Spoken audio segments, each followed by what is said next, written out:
Imaginemos por un momento unos paisajes únicos, creados por la humanidad, ahí junto al mar. Ujú. Geometrías casi perfectas de estanques que brillan bajo el sol, con unos tonos que van del blanco puro al rosa más intenso. Es una imagen muy potente. Mucho. A primera vista podrían parecer las piscinas de un resort vanguardista, pero no, son salinas. Y hoy nos vamos a centrar en las de las Islas Canarias, porque allí son mucho más que un simple lugar donde se produce sal. Son, o bueno, al menos eran, el corazón de toda una industria, y han dejado una huella en el paisaje que es imborrable. Hoy vamos a analizar a fondo un estudio muy revelador sobre el paisaje salinero canario. Ajá. Es una investigación que nos presenta una paradoja fascinante, cómo estas construcciones, que son un patrimonio industrial y cultural valiosísimo, se encuentran hoy en un estado, pues, alarmante de abandono y de ruina. Esa es la clave. Vamos a sumergirnos en este material para entender qué son exactamente, por qué son tan importantes no solo culturalmente, sino también desde el punto de vista ecológico y arquitectónico. Claro. Pero sobre todo, queremos explorar las alternativas innovadoras que se proponen para revitalizarlas. Es una historia que empieza con una imagen de decadencia, pero que podría tener un final lleno de esperanza y, la verdad, bastante sorprendente. Es que el análisis nos obliga a plantearnos una pregunta que va más allá de las propias salinas. ¿Cuál? ¿Qué hacemos con un patrimonio cuya función original ha quedado obsoleta? Las salinas son el ejemplo perfecto de una simbiosis de siglos entre el ser humano y la naturaleza, pero esa relación en muchos sitios se ha roto y ahora el desafío es cómo reinventarla sin destruir su esencia. Pues vamos a ello. Empecemos por la base. Se habla de las salinas como un paisaje cultural. Cuando oigo eso, a mí me vienen a la mente sitios como los bancales de arroz en Asia o, no sé, los viñedos de La Rioja. ¿Es esa la idea? Es exactamente esa la idea. Que la mano del hombre, durante generaciones, ha creado algo que es a la vez natural y artificial. Totalmente. No es un paisaje que encontrarías en la naturaleza si el ser humano no hubiera intervenido. Es el resultado de un esfuerzo continuo, de un conocimiento aplicado durante siglos para modelar el territorio con un fin productivo. Claro. Y en el caso de Canarias, el clima es un aliado fundamental. Las incontables horas de sol y los vientos alisios, que son increíblemente constantes, permiten que la producción de sal no se detenga en casi ningún momento del año. Claro, a diferencia de otras zonas donde la producción es estacional. Pero lo que me parece más increíble de todo es que esa intervención humana tan intensa, esa transformación del terreno, acaba creando un hábitat de un valor ecológico tremendo. Sí, Se le llega a llamar marisma artificial. y es una descripción muy acertada. Se crea un ecosistema completamente nuevo y además muy especializado. Y aquí es donde aparece uno de los fenómenos visuales más espectaculares que mencionabas al principio. El color rosa. Ese color rosado de muchos de los estanques. Un momento, ¿me estás diciendo que ese color tan espectacular, que parece casi añadido con Photoshop, es completamente natural? Completamente. Serían letales para la mayoría de seres vivos. En este caso, una salinidad altísima. Y para protegerse de la intensa radiación solar, produce enormes cantidades de beta-caroteno. El mismo pigmento de las zanahorias. El mismo. Y ese pigmento es el que tiñe el agua de esas tonalidades rosas y anaranjadas. O sea que el color es en realidad un mecanismo de defensa. Y entiendo que esto no es solo una curiosidad estética, ¿no? Tiene un papel ecológico. Un papel fundamental. Esta alga es la base de toda una cadena trófica en este ecosistema. Es el alimento principal de un minúsculo crustáceo casi transparente que se llama Artemia salina. Y esta artemia, que es riquísima en carotenoides por lo que come, es a su vez el manjar preferido de muchísimas aves. Flamencos, me imagino. Especialmente flamencos, sí, pero también de otras especies migratorias como correlimos o chorlitejos. Ahora todo encaja. Por eso los flamencos son rosas. Se suele decir, pero nunca había pensado que el origen de todo fuera un alga en una salina. Pues sí. Entonces, lo que empezó como una industria puramente humana para conservar pescado, acaba creando un punto estratégico, una especie de área de servicio de lujo para aves en sus larguísimas rutas migratorias. Exacto. Un espacio vital para la biodiversidad, reconocido incluso a nivel internacional por convenios como Ramsar o la propia UNESCO. El ecosistema entero depende en gran medida de que la actividad salinera se mantenga. Claro, si se abandona. Si se abandona las salinas, se altera la salinidad, desaparece el alga, luego la artemia, y las aves dejan de venir. Todo está conectado. Es increíble. Pero para que ese ecosistema exista, la actividad tiene que seguir. ¿Cómo funciona exactamente? ¿Cómo se cultiva la sal de forma artesanal? Porque no es solo dejar que se evapore el agua, ¿verdad? No, es un proceso mucho más controlado y sutil de lo que parece. Es casi un ritual. Todo empieza en los tomaderos, que son los puntos de captación de agua a nivel del mar. ¿Vale? Desde ahí, el agua pasa a unos estanques muy grandes y poco profundos, los cocederos. Ahí es donde empieza la magia. Y ahí se concentra la sal. Eso es. El agua puede permanecer unos 9 días, y la combinación del sol y el viento empieza a hacer su trabajo, evaporando el agua y aumentando progresivamente la concentración de sal. Me imagino el olor a mar, el calor del sol sobre el agua. Debe ser una experiencia muy sensorial. ¿Y de esos cocederos a dónde va? Esa salmuera ya mucho más concentrada se traslada a los tajos. Los tajos son los más pequeños, ¿no? Los que forman la cuadrícula. Justo, son esos estanques más pequeños y rectangulares que forman esa geometría tan perfecta. Es el último paso, la fase de cristalización. Y aquí es donde la figura del maestro salinero se vuelve absolutamente insustituible. Suena a un oficio que requiere una conexión muy profunda con el entorno. No es un trabajo mecánico. En absoluto. Es un conocimiento transmitido de generación en generación. Una de sus labores más importantes es romper, con una herramienta especial, la finísima capa de cristales que se forma en la superficie. ¿Ah, sí? ¿Y por qué? Tiene que hacerle un par de veces al día, con un gesto muy preciso. Si no lo hace, esa capa aísla el agua del sol y del viento, y el proceso se ralentiza enormemente. Es un saber hacer que requiere experiencia para conocer el momento exacto, la fuerza justa. Y una vez que la sal ya ha cristalizado en el fondo, ¿cómo se recoge? Se extrae con unas palas especiales y se amontonan los bordes de los tajos formando pequeñas montañas blancas que parecen de nieve, llamadas balaches. Balaches, qué curioso. Y ahí permanece una semana o así para que escurra toda la humedad que le queda, blanqueándose aún más bajo el sol.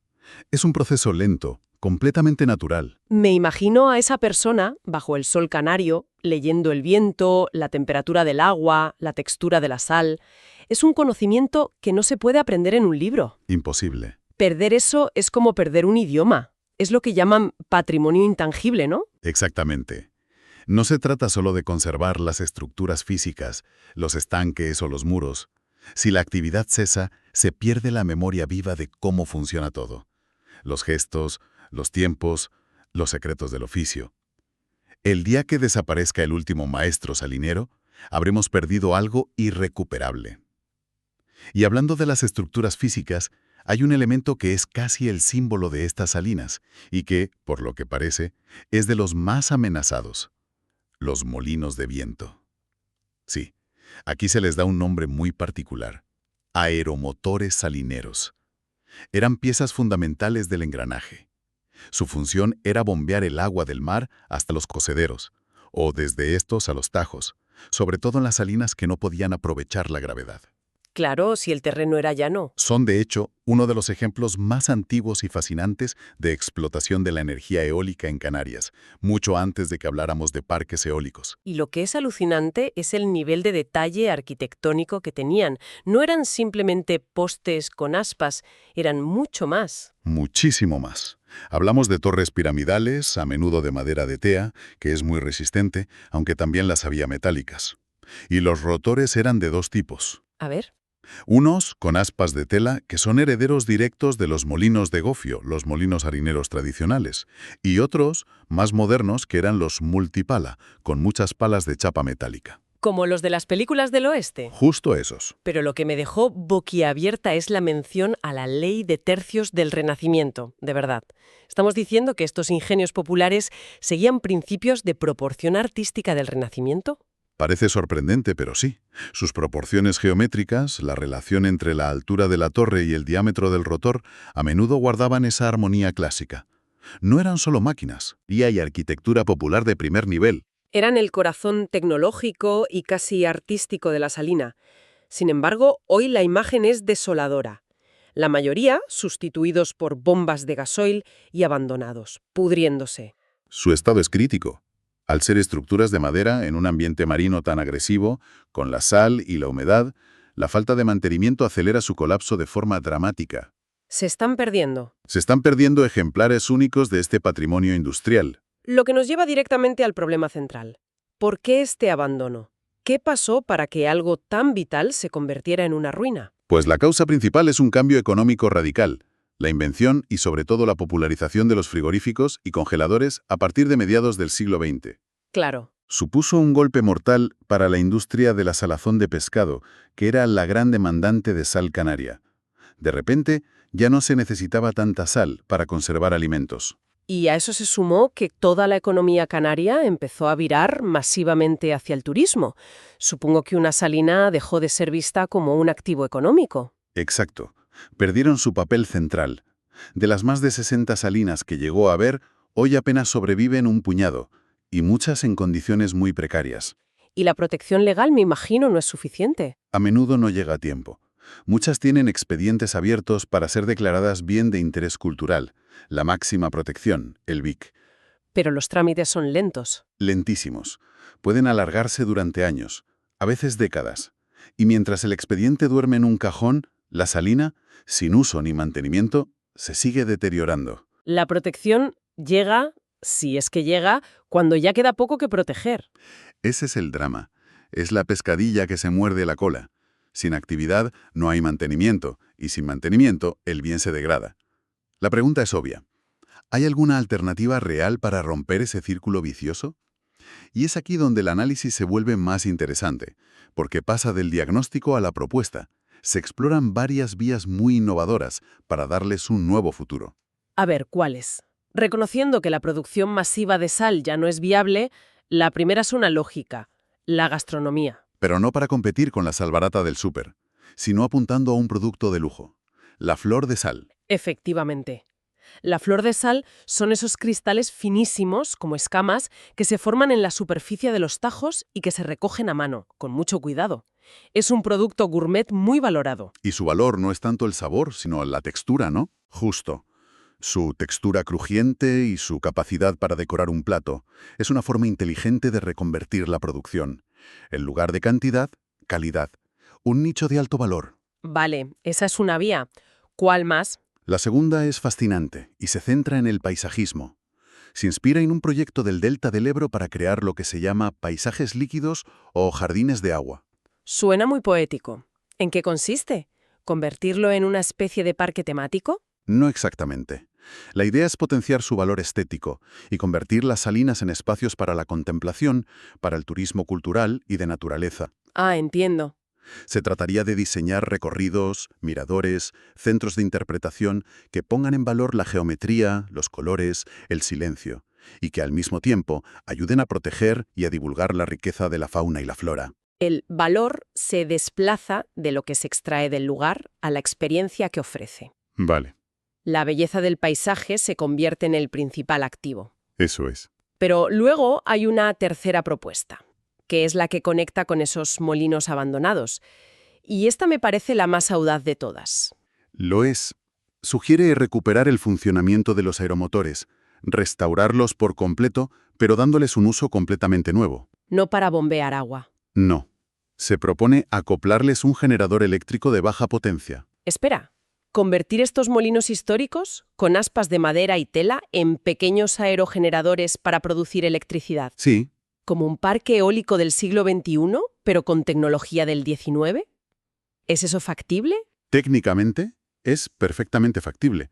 No generarían grandes cantidades de energía, claro, pero sí la suficiente para un fin muy concreto y que cierra el círculo de una manera brillante. ¿Cuál? Esa energía limpia generada por los molinos históricos se usaría para iluminar las propias salinas por la noche. ¡Wow! Ahora sí que lo veo. Se crearían rutas peatonales nocturnas con los estanques iluminados con luces LED de diferentes colores. Alimentadas por los mismos molinos que les dieron vida hace un siglo. Es transformar una ruina industrial en un espectáculo. Es una idea que lo une todo.